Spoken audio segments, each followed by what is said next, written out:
même esprit dans Ruth chapitre 3, Ruth chapitre 3, verset 5.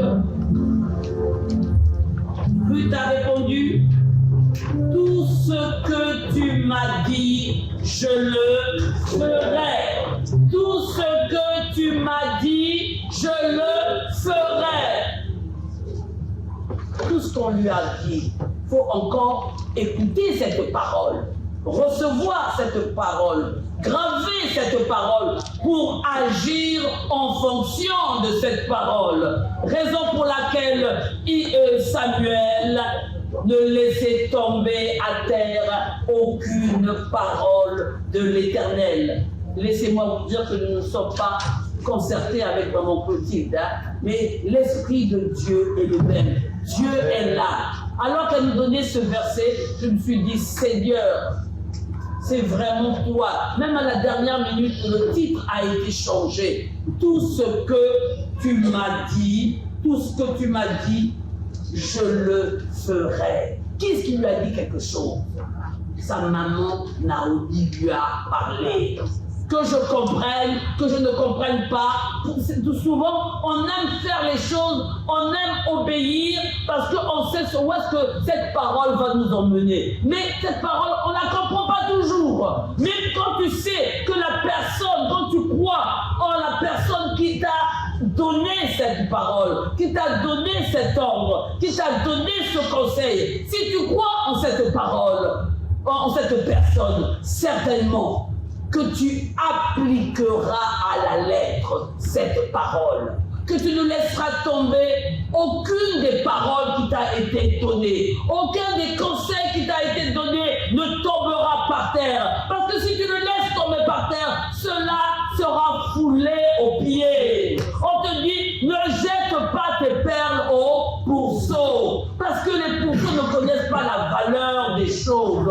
Ne jette pas ta perle, mais Jésus, ta parole. Oh, Seigneur, tu peux passer par n'importe qui pour me parler. Si c'est toi qui me parles, laisse-moi de recevoir cette parole, car c'est une parole d'or, car c'est une parole, oh Seigneur, qui est suivie d'aucun chagrin, mais qui est pour nos biens, qui est, alléluia, alléluia, tout ce que tu m'as dit, je le ferai. Dis avec moi, l'obéissance est productive. L'obéissance à la parole de Dieu produit du fruit. L'obéissance à la parole de Dieu produit du fruit. C'est ça. Il faut encore. Pour obéir, il faut d'abord écouter. Et pour écouter, il faut être attentif. Il faut se taire. Oh, alléluia. L'obéissance est productive. Qu'est-ce que, en quoi Ruth a obéi et qu'est-ce que cela lui a apporté? Si nous revenons rapidement dans le chapitre 2, à partir du verset 21. Chapitre 2, verset 21. Ruth la Moabite reprit. Il m'a dit aussi, attache-toi à mes serviteurs jusqu'à ce qu'il ait achevé toute ma moisson. Noémie dit à Ruth, sa belle-fille, il est bon, ma fille, que tu sortes avec ses servantes et qu'on ne te rencontre pas dans un autre champ. Il est bon, ma fille, que tu n'ailles pas glaner à gauche, à droite, pour aller manger. La nourriture reste dans ce champ-là, reste dans le champ où, mais peut-être que ailleurs on pourra me donner plus. Je pourrais rencontrer d'autres personnes. Je pourrais avoir la faveur de Dieu. On lui a dit, reste dans ce champ. Il y a plusieurs champs, mais là où Dieu t'a conduit, reste là. Si vraiment c'est Dieu qui t'a conduit là, reste là. Enracine-toi. C'est le moment de te dire, Seigneur, là où je suis, c'est toi qui m'as conduit. Il faut que je m'enracine. Vous avez déjà vu la vigne? La vigne, c'était un petit arbre tout rabougri. Mais quand on te dit, va voir les racines de la vigne. La vigne a des racines profondes qui peuvent atteindre des mètres et des mètres, même quelquefois même des kilomètres.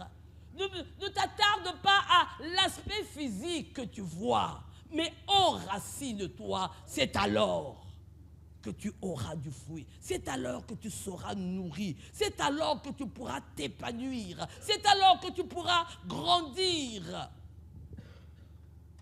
Ne t'attarde pas au m'as-tu vu. Ne t'attarde pas au clinquant. Ne t'attarde. Beaucoup sont venus dire, mais quelle est cette église? Ils ne sont pas nombreux. Donc non, Dieu n'est pas ici. Ne mesure pas la présence de Dieu par la taille de l'église. Mais mesure la présence de Dieu par la présence que tu dis, Seigneur, quand tu poses la question à Dieu, est-ce que tu es dans cette église? Confirme-le-moi. Et Dieu te parlera.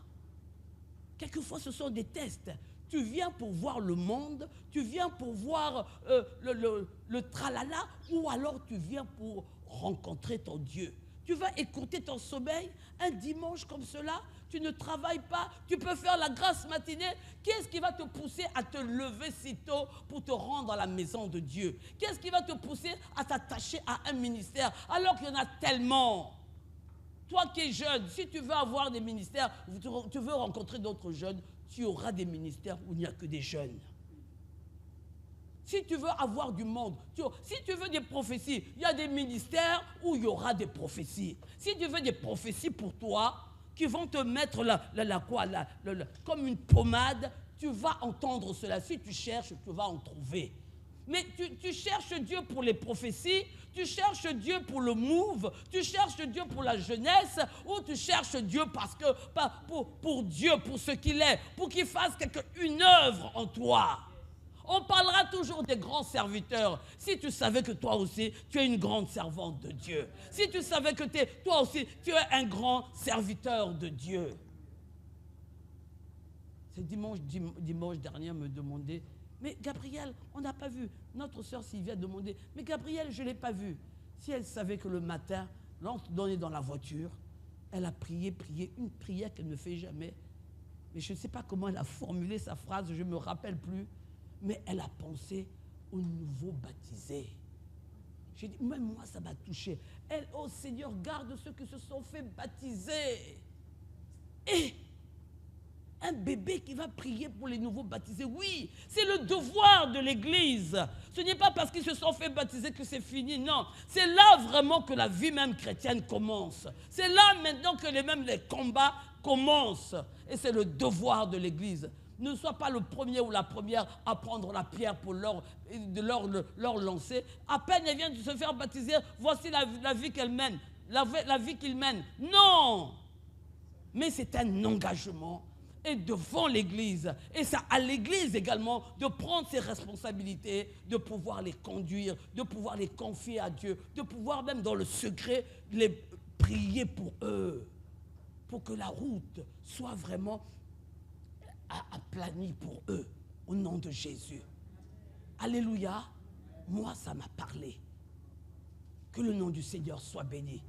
Alléluia. L'obéissance. Verset 23. Elle s'attacha aux servantes de Bouze pour glaner jusqu'à l'achèvement de la moisson des orges et de la moisson des blés. Elle demeurait avec sa belle-mère. Oh, alléluia, alléluia. Ruth s'est attachée comme on le lui avait dit. Oh, Jésus, tu peux t'attacher physiquement. Mais oui, on se connaît. Mais quand tu es attaché, elle s'est attachée, quand tu es attaché par exemple à un ministère, physiquement tu es attaché, tu es là, on te voit. Mais cela ne s'arrête pas là. Ton attachement doit aller au-delà. Quand tu crois en une œuvre, tu vas tout faire pour travailler en faveur de cette œuvre. Quand tu crois en une entreprise, tu vas tout faire pour ramener des produits, pour que cette entreprise aille de l'avant, pour que ce ministère aille de l'avant au nom de Jésus. Et c'est ce que Ruth faisait. Oh, j'ai obéi à ma belle-mère, mais elle n'obéit pas pour obéir, elle travaille en fonction d'eux, parce qu'elle s'est consacrée entièrement. Pas simplement du bout des lèvres. Non seulement elle s'est attachée au champ de bouse, mais elle continuait à demeurer avec sa belle-mère. Elle est jeune encore, elle a toute la vie devant elle. Elle peut aller avec ses copines, elle peut changer, elle peut déménager. C'est vrai qu'elle a donné sa vie au Jésus, c'est vrai qu'elle a donné sa vie au Dieu d'Israël, mais elle peut aller avec, elle va bientôt aller vers la tombe, Noémie. Mais la Bible nous dit, elle demeurait avec sa belle-mère au nom de Jésus. Oh Jésus. Généralement, ailleurs, c'est mieux que là, ce que tu fais toi. Mais là, elle s'est dit, non, moi je resterai. Et que se passe-t-il? Parce qu'elle a obéi, parce qu'elle a appliqué à la lettre, quelles seront les conséquences de cela? Quels seront les fruits de cela? Chapitre 3, verset 1. Noémie dit à sa belle-mère. Noémie, sa belle-mère lui dit, ma fille, je voudrais te procurer du repos pour que tu sois heureuse. Je voudrais te procurer du repos pour que tu sois heureuse. Qui dit ça? Qui dit ça? Attends. Naomi qui hier disait, je suis amère. Ne m'appelez plus Naomi. Naomi veut dire la joie. Ne m'appelez plus Naomi. Allons, va vite dans chapitre 1, verset 20. Oh Jésus. Elle dit, ne m'appelez pas Naomi, appelez-moi Mara, car le Tout-Puissant m'a rendu la vie amère, tout amère. Elle est retournée, la honte est sur elle, mais elle est retournée dans son village d'enfance d'autrefois, et ils n'ont plus rien, ils n'ont plus d'argent, ils ont tout perdu. Elle va affronter le rire même des voisins. Mais c'est elle maintenant qui va se mettre à prêcher. Seigneur Jésus, que s'est-il donc passé? Que s'est-il donc passé? J'entends ici, il y a eu un miracle. Ce n'est plus la Mara, mais maintenant c'est maman pasteur Naomi qui est en train de parler. Maintenant c'est le pasteur Naomi qui est en train de parler. Alléluia. Maintenant elle retrouve son ministère. Oh, alléluia, d'encouragement, d'exhortation. Alléluia, alléluia. Elle aurait pu voir, il y avait des ministères il y avait plus de monde. Mais pourquoi va-t-elle s'attacher à cette maman qui n'a plus rien, qui a tout perdu? Physiquement, elle a tout perdu. Spirituellement, elle a tout perdu. Même sa foi est morte. Peut-être que sa foi fumait simplement. La flamme était partie. Mais qui a pu relever cette flamme? Qui a pu rallumer cette flamme? L'obéissance de Ruth. Alléluia. Ruth, par son obéissance, sa prédication a été encore plus loin, plus importante, plus impactante que toutes les paroles qu'elle aurait pu entendre, que toutes les prédications qu'elle ait pu entendre. Sa prédication, la prédication de Ruth, est une prédication, je pourrais dire, qui est active. Par son obéissance, Naomi n'a jamais vu cela. Par son obéissance, elle a réussi à réveiller sa belle-mère de la torpeur dans laquelle elle a pu recréer l'espoir. J'ai dit, mais ça marche alors, alléluia. Si elle passait du temps, mais non, maman, il faut faire ça. Mais quelquefois, on n'a pas le temps de parler, mais agis simplement. Pose simplement des actes et tu seras une source de bénédiction. Alléluia. Peut-être que le pasteur était complètement découragé, mais de voir que les uns et les autres, la jeunesse est en train de se lever, les femmes sont en train de se lever, les hommes sont en train de... Tout le monde est en action. Oh Jésus. Même si le découragement voulait le prendre, le découragement va finir par dire, je me suis trompé de porte. C'est pas ce qu'on a entendu ce matin. La maladie s'est trompée de porte. Je prends mes bagages et je m'en vais au nom de Jésus. Quand Dieu regarde Ruth, qu'est-ce qu'elle peut se dire? Qu'est-ce que Dieu peut se dire? Mais elle a réussi à réveiller la foi de Naomi. Elle a dis à ton voisin, l'obéissance est productive. L'obéissance à Dieu produit du fruit. C'est bien de prêcher, mais c'est encore mieux de prêcher en posant des actes. Naomi va se mettre à prêcher. Ce n'est plus ma Naomi qui a prophétisé sur sa propre vie. Désormais, je suis Mara. Désormais, l'Éternel m'a rendu ma vie amère. Même elle commence à tout confondre. Comment l'Éternel peut te rendre la vie amère? Comment l'Éternel te... Non, dis plutôt que ma désobéissance m'a rendu la vie amère. L'obéissance à Dieu ne peut pas rendre ta vie amère. Ce n'est pas possible.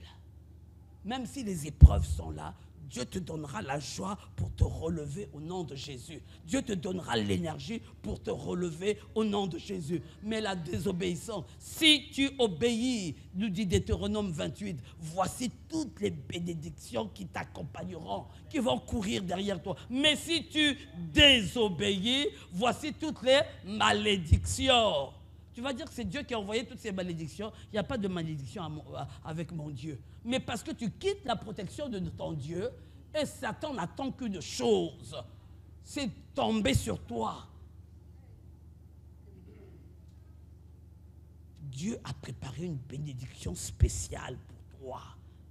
Mais attention, la désobéissance est à ta porte. Ces tentacules se portent vers toi. Il dit, si la porte est entrouverte, la désobéissance va se faufiler. Même simplement un mot, un seul mot. Adam et Ève ont douté. Un simple mot. Il s'est faufilé et voilà. Ça s'est terminé par quoi? L'expulsion du jardin des délices. Comment toi, tout ça, ça a été créé pour toi? Tu vas être expulsé. Vous savez comment se passent les expulsions? Tout ça, d'abord, on va t'humilier. On va mettre, la police va venir mettre la maison, on ne peut plus rentrer. On va verrouiller. Oh, Seigneur Jésus. Dites-moi simplement, sortez, madame. Dis non. Tu arrives, tu mets ta clé, la clé ne marche pas. Et eux, ils mettent un écriteau. Hein. Seigneur Jésus, on sait que cette personne a été expulsée. La honte des voisins. Toi-même, tous tes biens sont là. Au nom de Jésus, je refuse. Je refuse. Donc toute ma vie, mon obéissance à Christ doit produire quelque chose. Mais en tout cas, l'obéissance de Ruth a produit quelque chose de merveilleux dans la vie de Naomi, sa maman. Maintenant, on commence à retrouver le pasteur Naomi. Le pasteur Naomi est là avec nous. Merci Seigneur. Alléluia. Oh Jésus, Jésus, Jésus, Jésus. Oh, et alors, qu'est-ce que Naomi va dire à Ruth? Et maintenant, vas-y papa, tu peux lire peut-être, et après, quand je te dis, arrête-toi, tu t'arrêtes. À partir du verset 2, Ruth 3, verset 2. Et maintenant, je lis au nom du Seigneur, 3, verset 2. Et maintenant, vois avec les servants duquel tu as été, n'est-il pas notre parent? Voici, ils doivent en cette nuit les ordres qui sont dans l'air. Lave-toi et oins-toi, puis remets tes habits et descends à l'air. Tu ne te feras pas connaître à lui jusqu'à ce qu'il ait achevé de manger et de boire. Et quand il ira se coucher, observe le lieu où il se couche. Ensuite, va, découvre ses pieds et couche-toi. Il te dira lui-même ce que tu as à faire. Elle lui répondit, je ferai tout ce que tu as dit. Amen, amen, amen. Je ferai tout ce que tu as dit. Mais avant peut-être d'aborder ce dernier point, qu'est-ce que Naomi a prêché quel conseil elle a donné à Naomi, à Ruth? Je vais te donner, si tu veux le repos, je veux que tu sois heureuse. Un point très important que j'ai failli oublier. Ton Dieu t'a créé pour que tu puisses être heureux. Dans le travail, dans la famille, dans les enfants, dans l'église, Dieu veut que tu sois heureux. C'est pour cela que même quand tu le sers, tu dois le servir avec joie. Être heureux, ça s'accompagne du repos. Tu as 4, 5, 6 emplois. Tu n'as pas de repos. L'argent est là. Quand tu rentres, tu as mal partout. Comment tu peux être heureux comme ça? C'est vrai, l'argent est là, mais l'argent va parler aux douleurs. Toi, tu es vigile, tu restes. Oh Seigneur Jésus, quand je vois les vigiles, c'est comme si c'est moi-même qui suis sur le terrain. Seigneur, compassion, compassion, jette un regard de compassion. Alléluia. Nous sommes contents d'avoir des vigiles dans les magasins. On est à l'abri. Les voleurs ne peuvent pas venir, ou les petits jeunes ne peuvent pas venir peut-être prendre des armes ou nous braquer. Mais à quel prix? C'est vrai, tu vas avoir des primes d'eux. Mais il y en a qui ont perdu la vie en étant vigiles. Parce que les petits ont pris l'arme et ont tiré dessus. Toute la journée, même si on ne te tire pas dessus, quand tu rentres à la maison, tu es cadavéré. Tout ça pour avoir 2 000, 3 000 euros.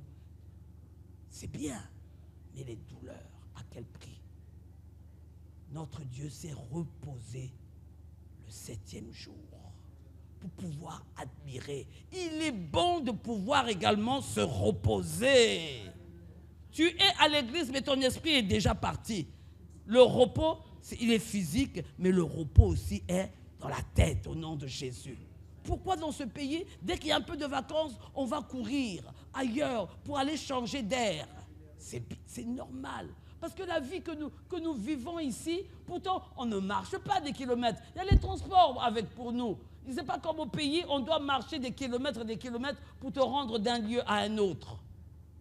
Mais même dans les transports, tu es fatigué. Mais la véritable fatigue est dans la tête. Tu peux aller même à des kilomètres. Si dans ta tête, tu n'es pas dans le repos, c'est peine perdue. Que nous dit Matthieu? Matthieu chapitre 11. On va lire ce verset, après on reviendra après à ce que Noémie a dit. Matthieu chapitre 11, verset 28, un verset que nous connaissons. Jésus a dit quoi? Verset 28. Venez à moi, Vous tous qui êtes fatigués et chargés, et je vous donnerai du Du repos. repos. Tu as besoin de repos. Noémie a dit que sa belle-fille s'active. Elle est à gauche, elle est à droite. Mais j'aimerais te donner du repos. Longtemps tu t'es occupé de moi. Longtemps tu as été actif dans ma maison, dans le ministère. Mais laisse-moi te donner du repos. Alléluia. Toi qui es fatigué, tu déposes ici tes fardeaux. Mais quand tu ressors, ne reprends pas ton paquet. Repars léger au nom de Jésus. Comme nous dit maman Juliette, quand elle vient ici, elle est tellement légère. Alléluia. Qu'elle pourrait même, elle a envie de courir, de voler. Elle retrouve sa jeunesse d'autrefois. C'est pas vrai, maman Juliette? Elle jamais pour rien au monde, elle manquera un dimanche. Oh, alléluia. C'est ça, la présence de Dieu, elle doit nous faire cela. Recevoir le repos et être heureux. Alléluia. Il y a des mauvaises fatigues et il y a des bonnes fatigues. Quand tu te fatigues, tu es fatigué, même physiquement, pour la cause de Dieu, Dieu va te restaurer. Dieu va te renouveler au nom de Jésus. Je me fatigue pour le monde, je ne peux pas me fatiguer pour mon Dieu.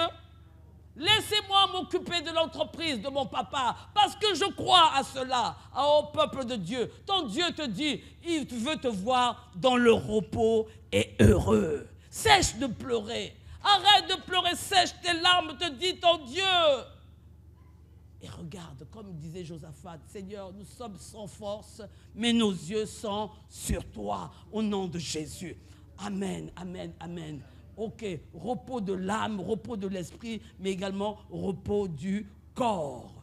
Donc, revenons encore à le conseil que Naomi a donné à Ruth. Quel était donc ce conseil?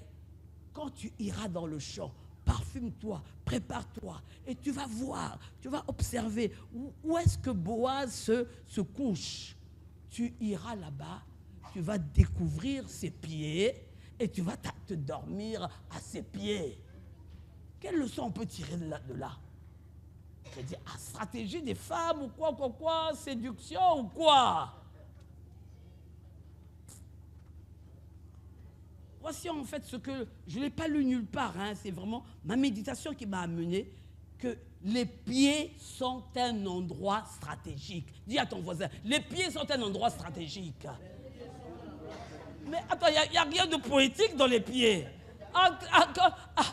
Allonge-toi à côté de lui, ou prends son main, ou touche son cœur. Je dis, tu ne peux pas toucher un homme comme ça. Allonge-toi à ses pieds. Les pieds sont un endroit stratégique. Lorsqu'on se met au pied de quelqu'un, qu'est-ce que cela signifie? C'est une marque d'humilité.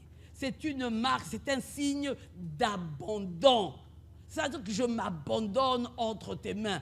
Tu fais un signe physique, mais spirituellement parlant, symboliquement parlant, cela a un sens énorme. Oh, la femme qui avait un parfum de grand prix, une année de salaire, elle a été simplement acheter le parfum. Où est-ce qu'elle est venue déposer le parfum? Sur les pieds de Jésus. Mais prendre de l'eau pour venir laver les pieds de Jésus, tu dis non, l'eau c'est un peu comme tout le monde. Pourquoi devrais-je faire quelque chose que tout le monde fait? À cette époque-là, on avait l'habitude de laver les pieds avec de l'eau, mais elle a fait quelque chose de plus que ce que... Pourquoi tu ne veux pas sortir de la normale? Dieu lui a donné cette révélation. Ça ne s'est jamais fait. Hein? Elle a acheté un parfum qui vaut une année de salaire. Et 20 000, 30 000 euros, 35 000, 40 000 selon ton salaire. Tout ton salaire, tu ne lèves même pas un iota pour donner un parfum. Mais donne-le à Jésus. Et dis non, tu vas laver les pieds. Ça va durer combien de temps? Le temps de laver et puis ça va... Eh oui, elle avait eu cette révélation. Elle voulait le faire pour son Dieu. Les autres ont dit, mais Seigneur, elle est en train de gaspiller. Ils savent très bien que Jésus n'aime pas le gaspillage. Il y a des pauvres avec nous. On aurait pu acheter ce parfum et donner l'argent aux pauvres. J'ai dit, vous avez toujours les pauvres avec vous. Laissez-lui faire ce qu'elle a envie de faire au nom de Jésus.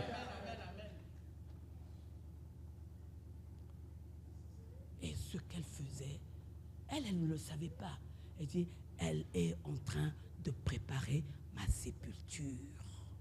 Il se trouve que quand Jésus va mourir, il faut après laver le corps, il faut embaumer le corps. Et ça là, ce qu'elle a fait là, c'est déjà, elle prépare ce qui va m'arriver. Elle-même, elle ne le savait pas.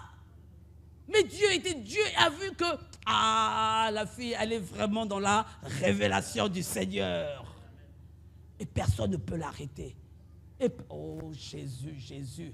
Et ce parfum... Bon, on va fermer cette parenthèse parce que ça c'est encore un autre message qu'on aimerait, qu'on va ouvrir.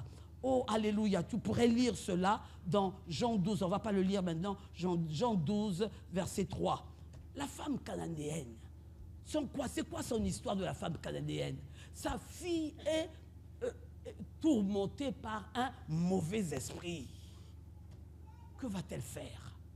Elle arrive, Marc 7, 25.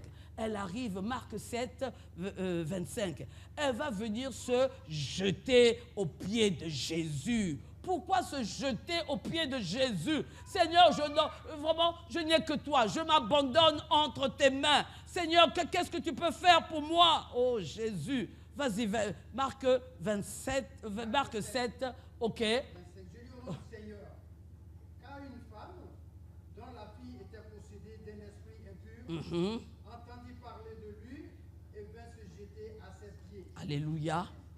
Elle vient se jeter. c'est alors que il y aura tout. Vous pourrez également lire le reste du témoignage. On ne jette pas le pain des enfants aux chiens. Elle dit que même cette parole-là, rien ne va la faire partir des pieds de Jésus. Mais les chiens aussi mangent les miettes qui tombent sous la table de leur maître. Ah, elle a dit...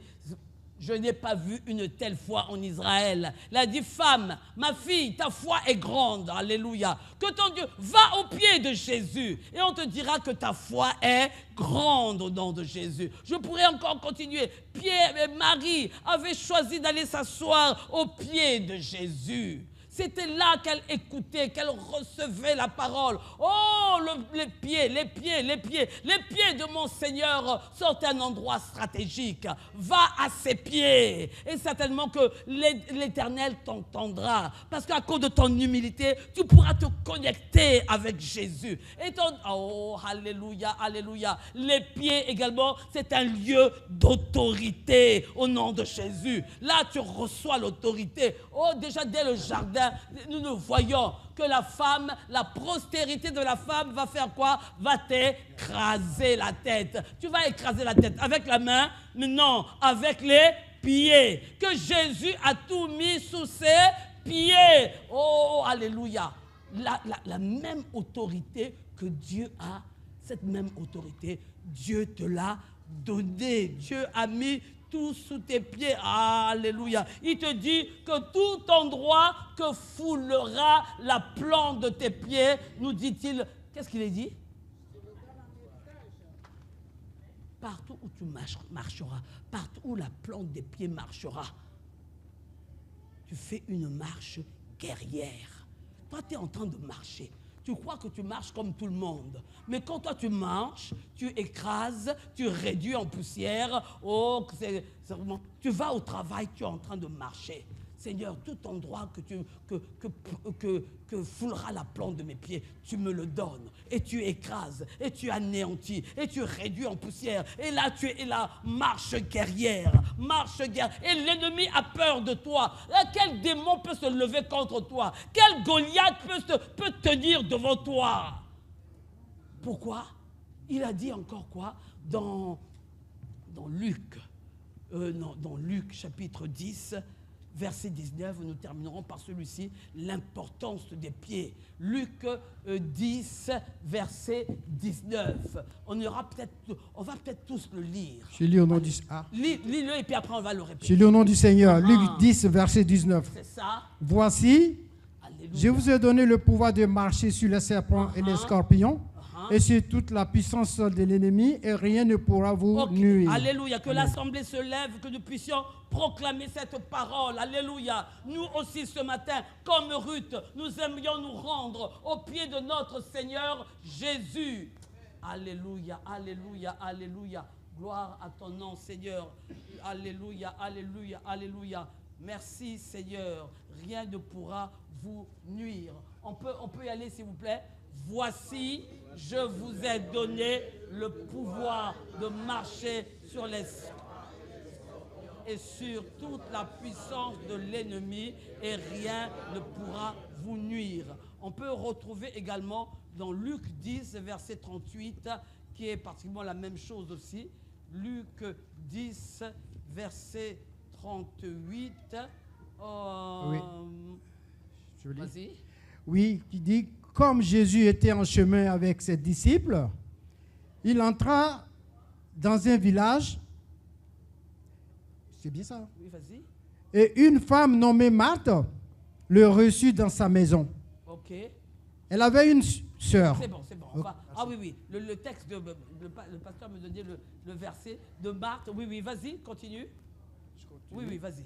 Elle avait une sœur nommée Marie qui, s'étant assise au pied du Seigneur, écoutait sa parole. Amen, amen, amen. Parce que je l'ai dit juste en passant, et merci pasteur, il m'a donné la référence pour qu'il voulait qu'on la lise. Marthe s'était assise au pied. Elle ne pouvait pas s'asseoir ailleurs. Elle ne pouvait pas s'asseoir sur une chaise à côté. Attends, Marie ne pouvait pas s'asseoir à côté. Elle s'est assise quoi? Pourquoi? Au pied.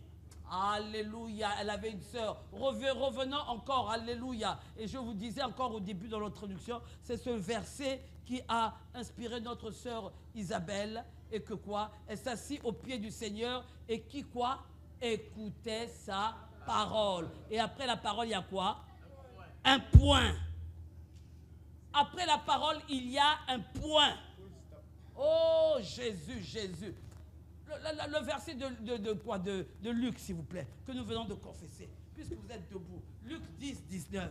Alléluia. Tu m'as donné le pouvoir de marcher sur les scorpions. Tu vas commencer à marcher. Tu m'as donné le pouvoir de marcher sur les scorpions. Ah, pendant que tu es en train de marcher, on va d'abord marcher sur place. Oh, que ceux qui ont des problèmes de genoux au nom de Jésus, écoutez-moi bien, il faut que je marche. Je suis en train de marcher. Ceux qui ne peuvent pas prendre les escaliers, je suis en train de marcher. Ah, marcher sur quoi? Sur la puissance, sur les serpents. Ah, tu peux bouger dans la salle. Marche. Je marche sur les serpents. Je marche sur les scorpions. Je marche sur toute la puissance de l'ennemi. Rien ne pourra me nuire. Oh, quel que soit le nom que vous allez prendre, quelle que soit la taille que vous allez prendre, quel que soit, je marche et je marche. Il y a une autorité au pied de Jésus. Au pied de la sainte croix, il y a une autorité. Ah, au pied de la sainte croix, jaillit la fontaine du salut au nom de Jésus. Là, Seigneur Jésus. Oh, je ne veux pas marcher parce qu'il faut marcher. Mais tu as mis une autorité, Seigneur, sous mes pieds, sous mes pieds. Ah, les problèmes qui veulent me déstabiliser, je marche dessus au nom de Jésus. Oh, alléluia. Gloire à ton nom, Jésus. Je ferai tout ce que tu me diras. Je ferai tout ce que tu me diras. Oh, alléluia. Gloire à ton nom, Seigneur. Gloire à ton nom, Jésus. Oh, Ruth a fait tout ce que sa belle-mère lui avait dit. Oh, Jésus, Jésus, Jésus. Elle a tout fait. Elle a tout fait. Jésus. Merci, Seigneur. Merci, Roi des Rois. Merci, mon Sauveur. Ah, prenez place, s'il vous plaît. Prenez place, s'il vous plaît. Alléluia. Je ne veux pas marcher comme un mouton. Mais Seigneur Jésus, que je sache que, Père, là, la puissance est avec moi. Mais il faut d'abord que je puisse l'intégrer dans ma tête. Seigneur, que je puisse le recevoir.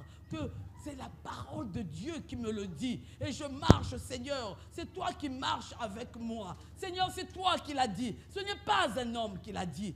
Laisse-moi de me mettre à tes pieds pour apprendre de toi, pour être corrigé par toi, pour être Jésus. Même les choses que je ne comprends pas. Noémie n'a pas été glanée ailleurs. Elle a obéi. Et nous verrons que plus tard, cette même Ruth va se marier avec qui? Avec Boaz. Ils vont avoir qui? Un enfant appelé Obed. Qui est Obed? Le grand-père de David. Le grand-père de David, Obed, alléluia. Et Jésus avait déclaré qu'il viendra sur la lignée de David. Une étrangère. Grâce à Ruth, toi aussi qui es étranger, étrangère, tu as été intégré dans la famille de Dieu. Parce qu'il y a une fille, autrefois, qui a obéi. Qui a obéi. Qui a déclaré, je ferai tout ce que tu me diras. Ne sois pas comme cette sœur qui disait au pasteur, hé pasteur, tu crois que c'est tout ce que tu dis auquel nous obéissons? Nous, on écoute, mais dans la pratique, ce n'est pas ça. Hein? Seigneur Jésus. Le Saint-Esprit a permis de faire sortir. On dit tous Amen, on est tous dans un même esprit. Mais après, quand on sort, chacun prend son chemin. Je prends ce qui m'arrange, ce qui ne m'arrange pas, je mets à la poubelle. C'est pour notre bien. Que le nom du Seigneur soit béni. Que le nom du Seigneur soit béni. Que le nom du Seigneur soit béni. Au nom de Jésus. Amen. Applaudissons le Seigneur.